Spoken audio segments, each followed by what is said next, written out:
low side yan ng ating aircon.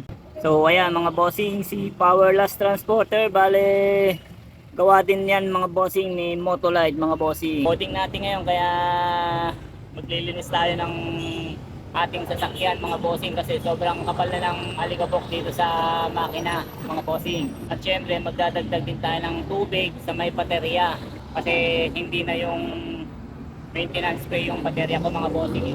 Meron tayong mas magandang baterya na na Motolite din, gawa din siya ng Motolite mga bossing. Pero mas ano na siya, mas cheaper pero same quality pa rin.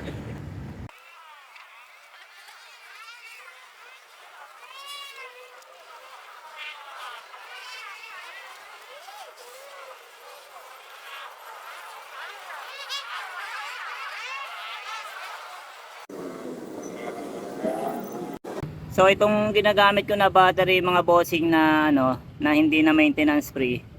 Bale itong Powerless Transporter mga bossing. Ito gawa din ito ni Motolite mga bossing, itong battery na to. Dagdag lang tayo ng kanyang tubig. Bale ganyan lang mga bossing yung kanyang maintenance para mapanatili mga bossing yung level ng tubig dito sa battery para hindi kaagad ma-drain at hindi kaagad masira.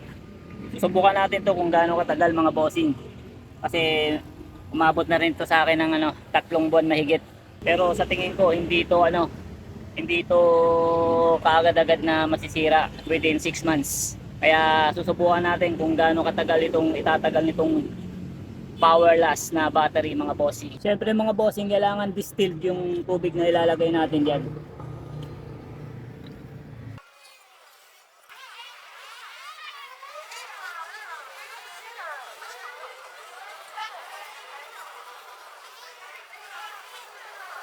So ayan, bale napuno na siya mga bossing.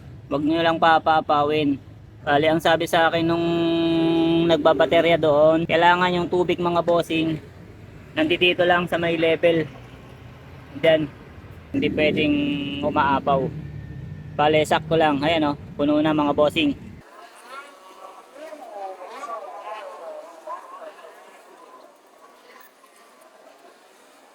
At ayun nga mga bossing, nalagyan na natin ng tubig yung ating baterya. So bale nakaubos din siya ng halos kalahati mga bossing na distilled.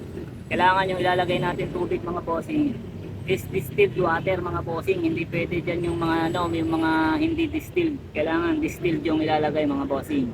So ayan mga bossing, bale check din natin itong kanyang connector yan. Yung mga nakadikit na yan. Kailangan hindi yan maluwag mga bossing para hindi mag-lose yung ating battery supply.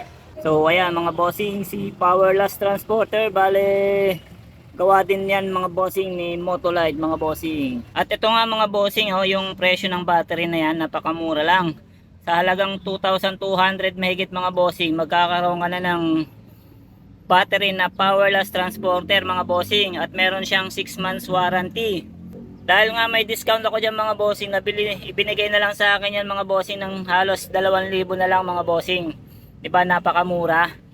At nabili ko yan mga bossing nung December 3. Kasi nga nasira na yung aking battery na maintenance free. Kaya nagtry ako mga bossing ng ganyang battery na linalagyan ng tubig mga bossing para malaman natin kung ano ba yung mas matagal nating gamitin at mas makakalis tayo sa ating mga gastusin mga bossing. So ayun mga bossing, i-testing natin kung one click pa rin yung pag-start ng ating sasakyan mga bossing. Push start stop nga pala itong aking unit mga bossing. Kung mapapansin nyo, bago ko i-start talaga itong unit mga bossing, ganito yung ginagawa ko.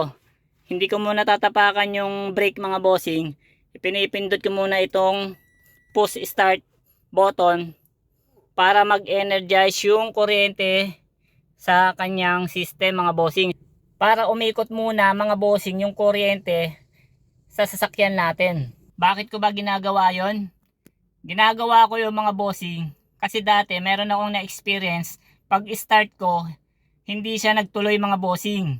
Kumbaga nagloko yung kanyang system. Kaya ang ngayon mga bossing, ang ginagawa ko na ganun na, pinepress ko muna yung push start button para dumaloy muna yung kuryente na manggagaling dun sa battery natin bago ko siya i-start mga bossing.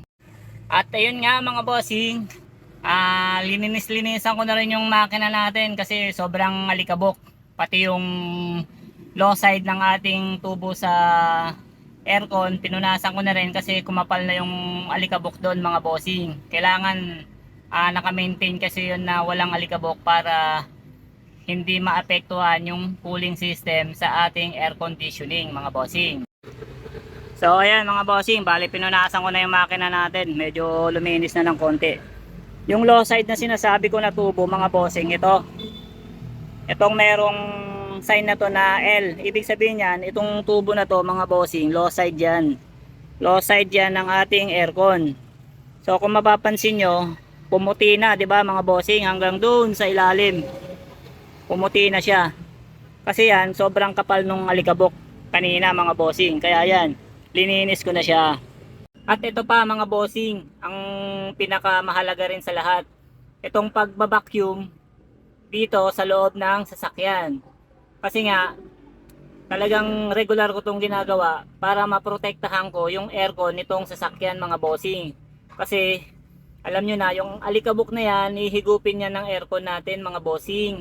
Ang unang-unang dadaanan ng alikabok na yan, syempre yung ating mga pan. Yung ating mga pan mga bossing, magpopondo doon sa pins niya, yung mga alikabok na yan, didikit doon hanggang kumapal ng kumapal ng kumapal. So yun yung magiging epekto nun. Pag kumapal yun, syempre may hirapan yung ating pan motor. Pwedeng masira, pwedeng humina yung buga ng hangin, at syempre ang pinakamalala, yung pinaka cooling system ng aircon natin maapektuhan, 'di ba mga bossing?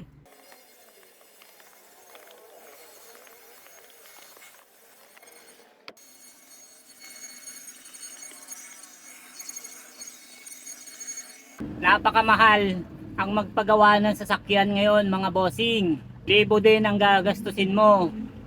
At abala pa ang araw at oras mo. Kaya itong maliliit na ginagawa natin na pag-aalaga dito sa ating sasakyan mga bossing, napakalaking epekto noon para sa sasakyan. Mas pinatatagal mo yung buhay ng sasakyan at mas nakakales ka sa gastusin mga bossing.